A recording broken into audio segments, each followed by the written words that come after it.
আসসালামু আলাইকুম। আমি মোহাম্মদ আতিকুর রহমান। আমি একজন সৌদি প্রবাসী। আমি এখন সৌদি আরব থেকে বলছি। আমি কিছু কথা বলার জন্য আজকে এই ভিডিওটা করতেছি। সেটা হচ্ছে মিলনদার ব্যাপারে এবং আমার নিজের ব্যক্তিগত লাইফের কিছু নানাবিধ সমস্যা এবং সমস্যা থেকে আমার কি হয়েছিল আর এখন আমি কেমন আছি, কিভাবে এখান থেকে রিকভার করলাম, সেই বিষয়টা আপনাদেরকে একটু বোঝানোর জন্য। শুরুতে আমি বলতেছি একটা কথা, আমি কি কারণে যে ভিডিওটা করতেছি হয়তো বুঝতে পারছেন, কারণ মিলনদার চ্যানেলে এইসব ভিডিওই আপনারা পান বা দেখে থাকেন। সো আমি আমার ঘটনাটা শুরু থেকেই বলি, যাতে আপনাদেরকে পুরোপুরি খুলে বলবো, যাতে আপনাদের বুঝতে সুবিধা হয়। আমি একটা হতদরিদ্র পরিবারের ছেলে ছিলাম, সন্তান।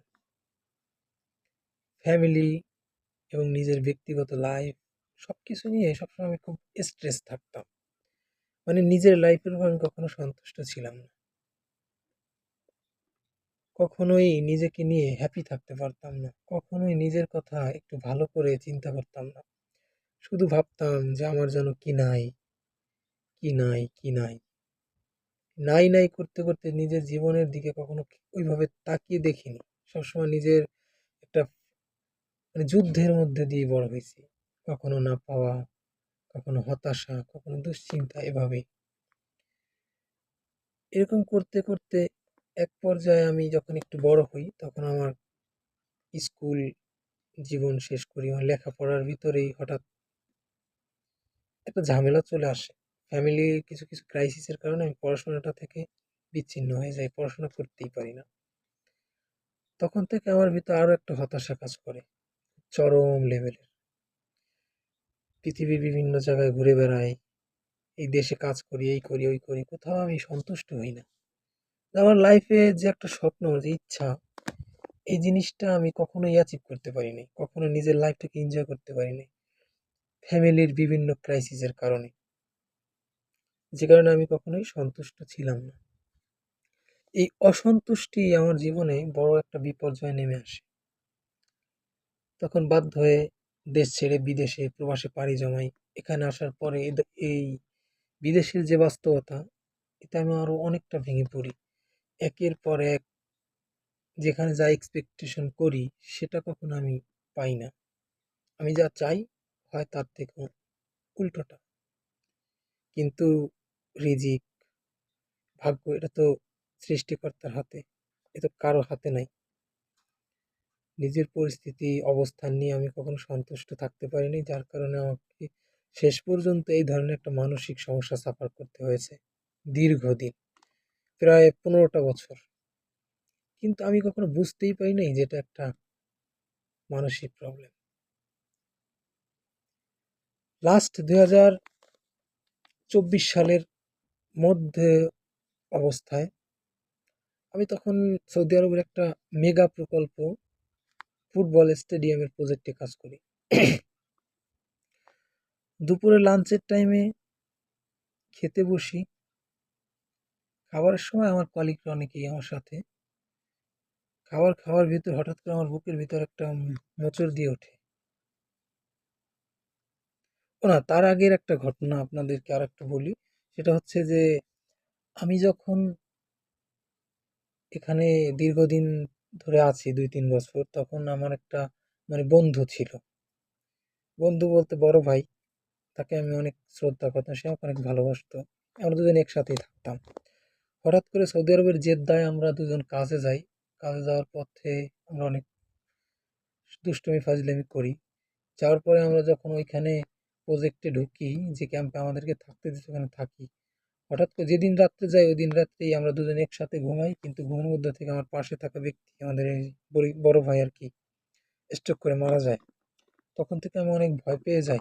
নিজের লাইফে এমনিতেই অনেক হতাশা, দুশ্চিন্তা, তার উপর ওই বড় ভাইয়ের এই আত্মত্যাগ, মানে উনি মারা যায়। যাওয়ার পরে আমি অনেক ভয় পেয়ে যাই। তখন ওখান থেকে ফিরে চলে আসি। আসার পরে নিজের ভিতরে একটা দুশ্চিন্তা, কেমন যেন একটা ভয়, ভয়, ভয়, ভয়। স্বাভাবিক লাইফ আমি লিড করতেই পারছি না। ঘুমের ভিতর থেকে চিৎকার করে উঠি, আবার ঠিকঠাক এরকম করতে করতে এভাবেই দুশ্চিন্তায় আমার সময়টা পার হতে থাকে। চেষ্টা করি স্বাভাবিক থাকার, কিন্তু ওই ভয়টা কাটিয়ে উঠতে পারছিলাম না। তারপর যখন 2024 সালের মধ্যবর্তী সময় আমি সৌদি আরবের একটা মেগা প্রজেক্টে কাজ করি। লাঞ্চের টাইমে আমরা খেতে বসি কয়েকটা মানুষ। খাবার খেতে বসার পর হঠাৎ করে আমার বুকের ভিতর কেমন যেন একটু দরফর করে ওঠে, কেমন যেন একটা অস্থিরতা কাজ করে। তখন আমি আমার পাশে থাকা এক ভাইকে বলি কি, আমার খারাপ লাগতেছে। তখন ওনরা আমাকে বলে কি যে কি হয়েছে তোমার, বসো বসো, খাবার খাইতে পারবে, নাহলে বসো। এরপরেই প্রজেক্টে থাকা সরকারি অ্যাম্বুলেন্স ওরা কল করে। তখন ওখানে ডাক্তার আসে, আমার প্রেশার, ব্লাড প্রেশার, হার্টবিট এগুলো চেক করার পর কয়, তুমি তো নর্মাল, তোমার তো কিছু হয় নাই। তারপর আমাকে নিয়ে যায়, সাথে করে নিয়ে যাওয়ার পর ওইখানে যে অস্থায়ী মেডিকেল ক্যাম্প আছে ওখানে নিয়ে কতক্ষণ সবাই রাখে। কিছুক্ষণ পরে আমার হার্টবিট এবং বিপি স্বাভাবিক হয়। তখন আমি আবার কাজে ফিরে যাই। এমতো অবস্থায় কিছুদিন মনের ভিতরে একটা আতঙ্ক, আমার ওই দিনকে কি হলো, আমি কি মারা যাবো, আমার কি হার্ট অ্যাটাক হবে, এরকম একটা দুশ্চিন্তা আমাকে এমনভাবে ঘিরে ধরে, আমি স্বাভাবিকভাবে থাকতেই পারি না, চলতেই পারি না। তারপর খাই দাই, ডিউটি করি, আসি যাই, কিন্তু নিজের ভিতরে একটা অশান্তি, মনের ভিতরে একটা চিন্তা, দুশ্চিন্তা, ভয় আমাকে আঁকড়ে ধরে বসে আছে। অনেকের সাথে অনেক কিছু শেয়ার করে সবাই বলে কি যে দুশ্চিন্তা আর এবং ওই যে তোমার যে ভাই মারা গেছে এর জন্য তুমি ভয় পাইছো, এই জন্য এরকম করে, থাকো দুশ্চিন্তা বাদ দাও, একটু নামাজ কালাম পড়ো, সব ঠিক হয়ে যাবে। কিন্তু আমি আমার চিন্তাটাকে কখনো স্বাভাবিক করতে পারিনি। দেন আমি আমার কাজে মনোযোগ দেওয়ার চেষ্টা করি, কোনোভাবেই শান্তিটা আসে না। একদিন সন্ধ্যায় হঠাৎ করে আমি ফোন স্ক্রলিং করতেছি, করতে করতে একটা ভয়ানক একটা ভিডিও, একটা লোক অসুস্থ হয়ে পড়ছে, তাকে হসপিটালে নিছে, এমন একটা ভিডিও দেখার পর আমার অবস্থা আরো খারাপ হয়ে যায়। বুকের ভিতর এমন ভাবে ধরফর করে না, আমি এখনই মারা যাব। কিন্তু আমি বুঝতে পারিনি সেটা প্যানিক অ্যাটাকের মতো এরকম একটা সমস্যা। তখন আমার রুমমেটরা আমাকে ধরে হসপিটালে নিয়ে যায়। যাওয়ার পরে ডাক্তার ইসিজি করে, ব্লাড টেস্ট করে। সে বলে আপনার হার্টে তো কোনো প্রবলেম নেই, আপনি একেবারেই নিরাপদ, আপনার তো কিছুই হয় নাই। তারপরে ওইখানে হসপিটালে আমি অনেকটা ডাউট ফিল করার পর আমাকে অন্য হসপিটালে রেফার করে। আমি এখানে যাওয়ার পরে সেখানে হসপিটাল থেকে আমাকে একটা গ্যাসের ইঞ্জেকশন দেওয়া হয়, আর বলে একটু গ্যাসের প্রবলেম আছে, ঠিক হয়ে যাবে। ওই দিন থেকেই ঝামেলাটা একেবারে পুরোপুরিভাবে শুরু। দেন আমি আবার স্বাভাবিক হওয়ার চেষ্টা করি। যখন ভালো লাগে তখন কাজে যাই। মানে এই ব্যাপারটা নিয়ে আমি এমন একটা দুশ্চিন্তা বা ডিপ্রেশনের মধ্যে ডুবে গেছি যে আমার কিছুতেই মনের ভিতরে শান্তি আসে না। অনেক চেষ্টা, অনেক কিছু। প্রতিদিন হসপিটালে যাই। একদিন পর পর হসপিটালে যাই। ডক্টর ওষুধ দেয়, চেঞ্জ করে। তারপরে গেলাম, যাওয়ার পরে ডক্টর আরেকটা টেস্ট করলো। সেটা হচ্ছে যে এইচ পাইলোরি, যে আপনার পাকস্থলীতে ইনফেকশন আছে। এই বলার পর আমি আরো ভয় পাই। আমার আলসার হয়েছে। ও বলে তোমার আলসার হয়েছে। মানে গ্যাসের মাত্রা এত তীব্র, আমি কোনো কিছু খাওয়ার সাথে সাথেই আমার আর পেটে থাকে না। দিনে ৫ বার, ৭ বার, ১০ বার প্যানিক অ্যাটাক। নিজেকে কিভাবে সামলাবো? ভয়ে, দুশ্চিন্তায় আমার বুকের যে বিপি, হার্টবিট, এটা কখনো শান্ত হইতো না। পাগলের মতো একটা অবস্থা। তারপরে ওষুধ খেতে খেতে, অ্যান্টিবায়োটিক ট্যাবলেট খেতে খেতে আমার একবার জ্বর চলে আসে। তখন আবার হসপিটালে যাই। যাওয়ার পর ডাক্তার আমাকে প্যারাসিটামল, স্যালাইন, জ্বরের ওষুধ দেয়। খাওয়ার পর একটু নরমাল হই। তারপরে আর মৃত্যু ভয় নিজের ভিতরে এমনভাবে ঢুকে গেছে যে কখনো মনকে শান্তই করতে পারতেছি না। দেন আমি আমার ফ্যামিলির সাথে যোগাযোগ করি। তাদেরকে বলি যে আমার এরকম অবস্থা, আমি আর বিদেশে থাকতে পারতেছি না, আমি এখন কি করব? তখন তারা আমাকে বলে, আমার মা অনেক কান্নাকাটি করে। অনেক, এমনভাবে কান্নাকাটি করে আমার মা যে তার কান্নাকাটি আবার আমার শারীরিক এই অবস্থা, পারিবারিক সবাই একটা দুশ্চিন্তায় পড়ে যায়, পরিবারের সবাই। তারপরে আমি এখান থেকে খুব দ্রুতই ছুটি করে দেশে চলে যাই, 3 মাসের ছুটি। যাওয়ার পরে ঢাকায় আমি এক ডাক্তার দেখাই, ধানমন্ডি পপুলার মেডিকেল সেন্টারে গত বছর। সেখানে ডাক্তার দেখানোর পর ডাক্তার বলে তোমার সব report normal, liver test, ultrasonogram, তারপরে ইসিজি, হার্টের পরীক্ষা, তারপরে আপনার এন্ডোস্কোপি, 8-10 8 থেকে 10টা পরীক্ষা আমাকে করছে। একটা টেস্টেও কোনো রিপোর্ট খারাপ আসে নাই, সব কিছু নর্মাল। কিন্তু এই অস্থিরতাটার কারণ কি?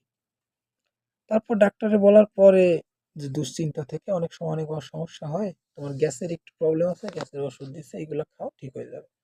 তো ডাক্তারের কথা শুনে আমি অনেকটা আশ্বস্ত হইলাম যে আমার কিছু হয় নাই। দেন বাড়ি ফিরে আসি, মা বাবার সাথে থাকি।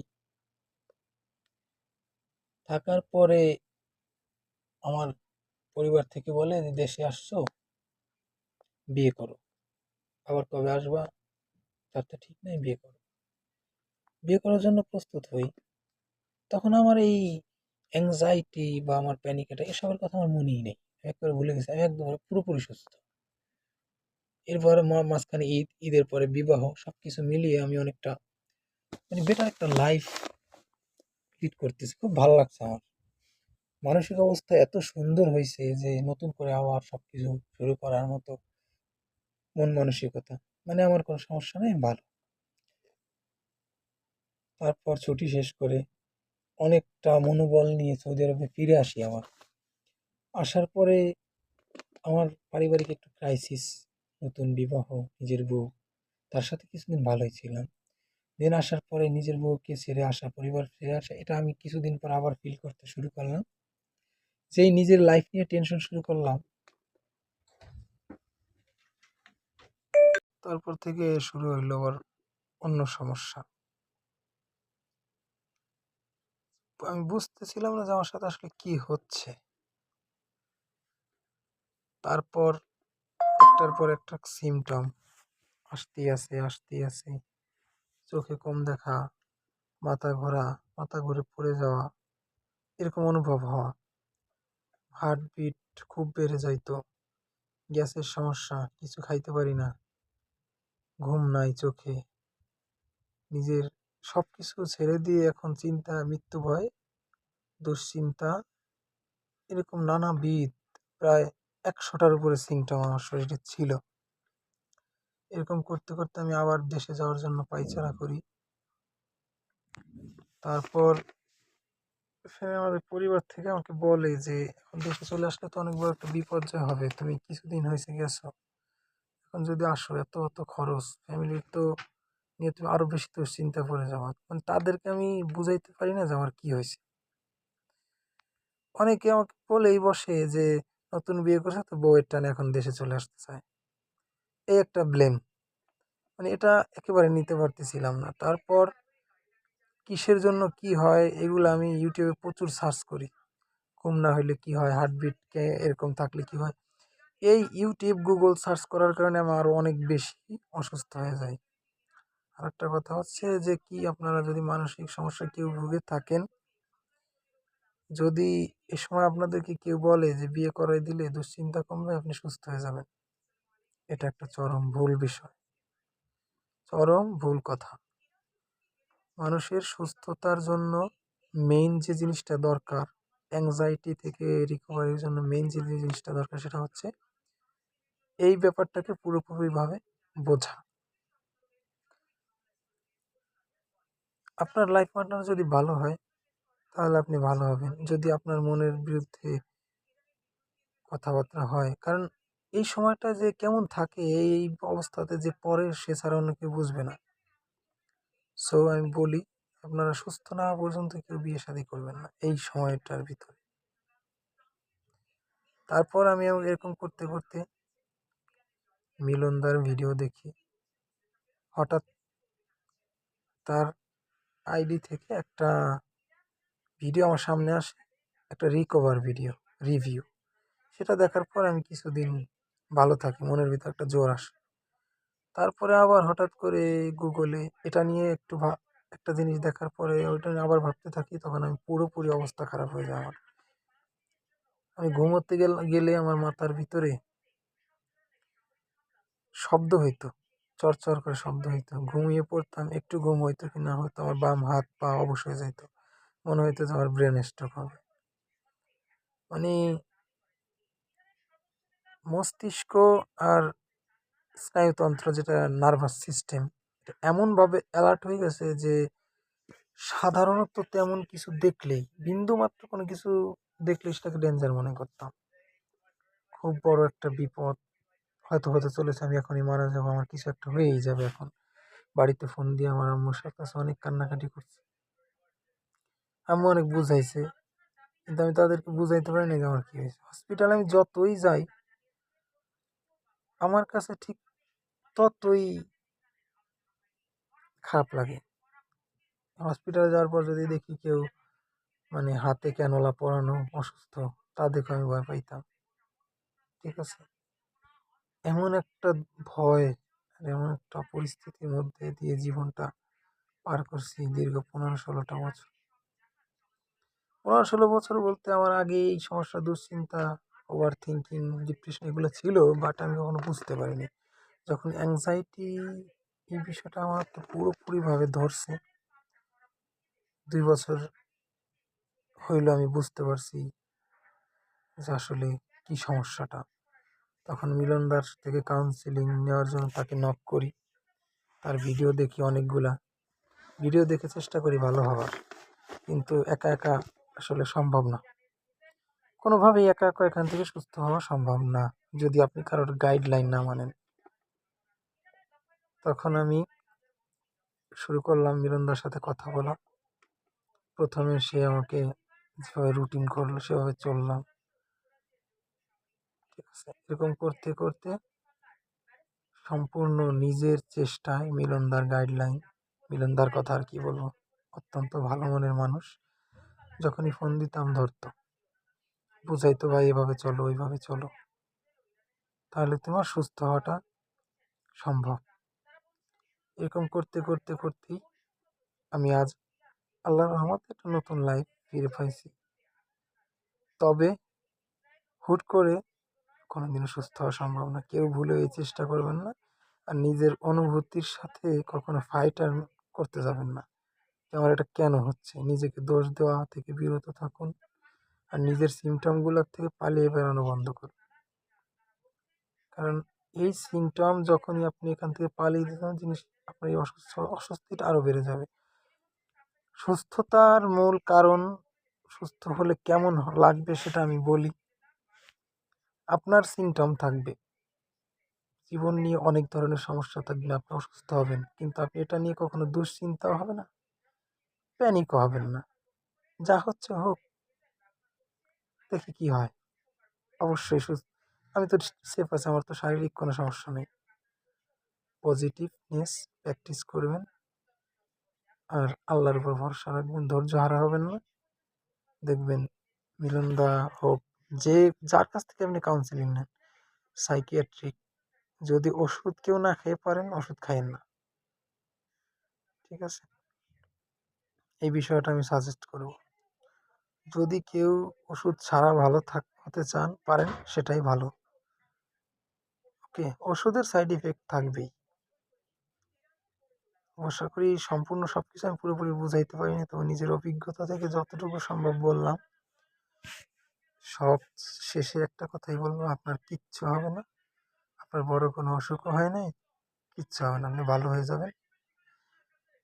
ধৈর্য হারা হবেন না, আর নিজের সাথে সুবিচার করুন, নিজেকে সময় দিন, মনকে বোঝান আপনার কিচ্ছু হয় না, কিছুই হবে না। আমিও মরিনি, আপনারা মরবেন না, বাঁচা মরা আল্লাহর হাতে। সে যখন নিতে আসবে, 100টা ডাক্তার আপনার পাশে বসে থাকলেও আপনি বাঁচতে পারবেন না। এই বিশ্বাসটা নিজের ভিতরে রাখুন, আর পজিটিভ প্র্যাকটিস করুন, আপনি অবশ্যই সুস্থ হবেন।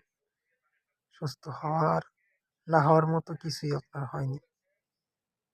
ধৈর্য হারাবেন না, আল্লাহ পাক আপনাদের সবাইকে ভালো রাখুক, দোয়া করি। আর বিষয়টা এমনই একটা বিষয় যে কাউকে না যায় বোঝানো, না যায় কারো কাছে বলা। আল্লাহ হাফেজ।